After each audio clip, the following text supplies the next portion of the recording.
01, o Egito de Akenaton. Quando o sol se punha, um verdadeiro espetáculo de cores levava a imaginação a reverenciar o Altíssimo. Eis que a planície do deserto se transformava em um tapete de reflexos rubros, encimados pelo astro-rei que se despedia de sua jornada diurna, para retornar ao reino das sombras. Era nesse cenário que, em Tebas, enquanto o povo se preparava para o recolhimento, depois de um dia de estafantes serviços na busca da sobrevivência material, mais se agitava o interior dos templos religiosos, reverenciando a majestade do deus Ra, representado pelo disco solar que se despedia do céu, também conhecido pelo nome de Aton. Os sacerdotes se empenhavam nos rituais sagrados da religião egípcia a ele consagrada e, desde a sua elevação à categoria do Deus absoluto da nação, por força da vontade do novo faraó Akenaton,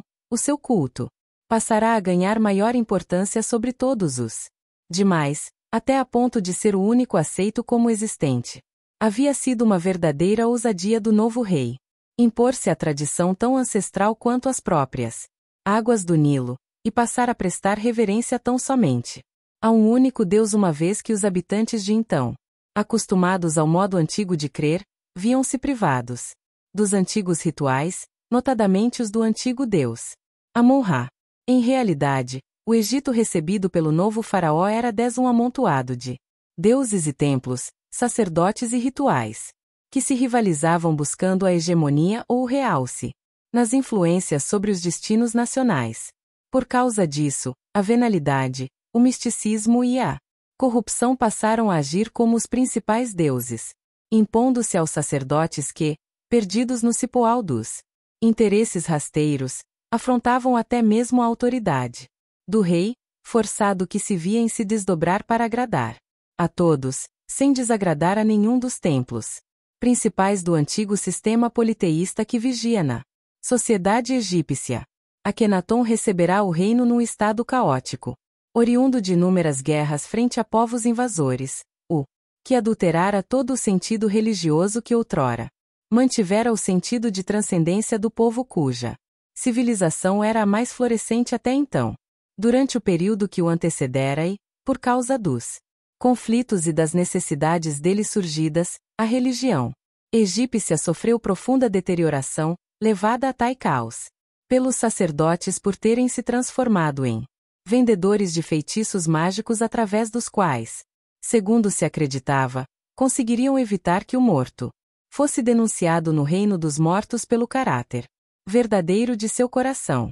Como era a crença ancestral que o coração do morto seria examinado no outro reino para se saber de seu real estado interior e dos seus méritos ou deméritos, tais feitiços prometiam aos seus detentores a possibilidade de passarem incólumes por tal exame, ainda que tivessem sido criaturas indignas sobre a terra. Os sacerdotes, em função da guerra que antecedera o reinado do novo faraó, se haviam imposto ao povo como os que detinham o poder de absolvição e, impondo um reinado de terror e medo, intimidação e misticismo, cada templo buscava tirar maiores proveitos econômicos do medo que impunham e das ideias falsas que fomentavam acerca seus próprios poderes. Vendiam a preços altíssimos inscrições miraculosas, ditas infalíveis para que fossem colocadas em papiros ou gravadas dentro das tumbas dos seus possuidores, o que os livraria dos males e lhes facilitaria o ingresso no reino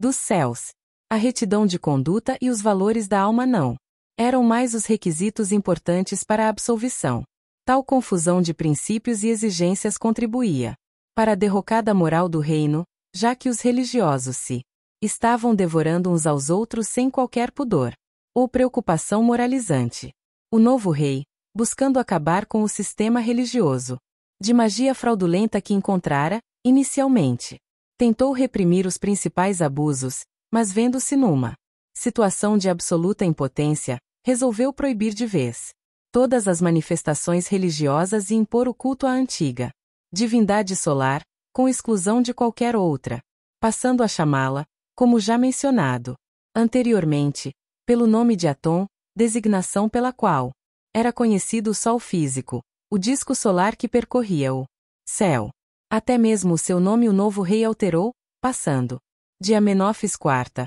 nome que homenageava ao deus Amon, herdado de seus pais, para Akenaton, em exaltação ao novo deus do Egito. Seria uma maneira de materializar a divindade, colocando-a sobre a cabeça de todos, brilhante, luminosa, visível e real. Naturalmente, se tal sistema pôde atenuar os malefícios causados pelas práticas anteriores, do mesmo modo gerou nas castas sacerdotais que se viram alijadas das vantagens fáceis que a oferiam, um sentimento surdo de revolta e de insatisfação, o que as colocou na base do movimento de retomada das velhas tradições corruptas e impuras. Como velhos vendedores de indulgências e doce facilidades mentirosas, não desejavam perder as vantagens com as quais se enriqueciam num verdadeiro negócio espúrio absolutamente inadequado ao sentido religioso que diziam representar. Com a finalidade de moralização,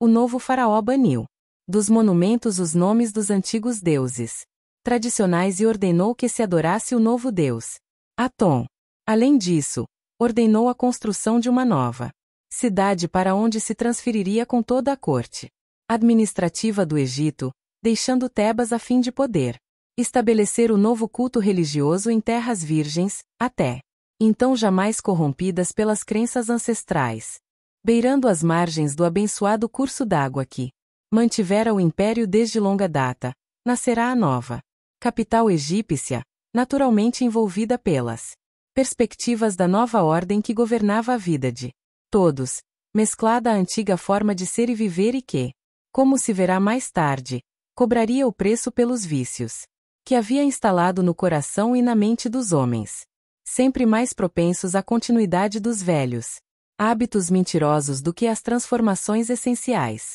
que envolvam a abdicação dos comportamentos irracionais e ritualísticos, à custa dos quais, pensam, poderem comprar o paraíso. Já àquela época, as pessoas procuravam um meio de fraudar o julgamento de seu próprio interior, pagando qualquer preço ou fazendo qualquer coisa que lhes permitisse passar incólumes perante o julgamento no outro mundo. Pagar seria mais fácil do que mudar. Nesse cenário iremos encontrar nossos personagens, envolvidos nas tramas da vida humana, no esforço divino de favorecer a ascensão dos filhos adormecidos ao verdadeiro sentido da felicidade espiritual através da modificação da maneira de ver e sentir as realidades da alma, desvinculando-as de toda e qualquer ligação com o 13 que seja interesse mundano ou material. Como se verá, tal dedicação celeste não data de agora, ou mesmo do período moderno em que as revelações do Espírito vieram dos quatro cantos da terra, na forma da voz dos mortos que se ergueram para demonstrar a inexistência da morte. A continuidade da vida depois da vida sempre se fez perceber, eis que se trata de aspecto inerente à condição de ser humano que melhor poderia ser definido não apenas como um animal racional, mas, também, um ser dotado de espírito imortal.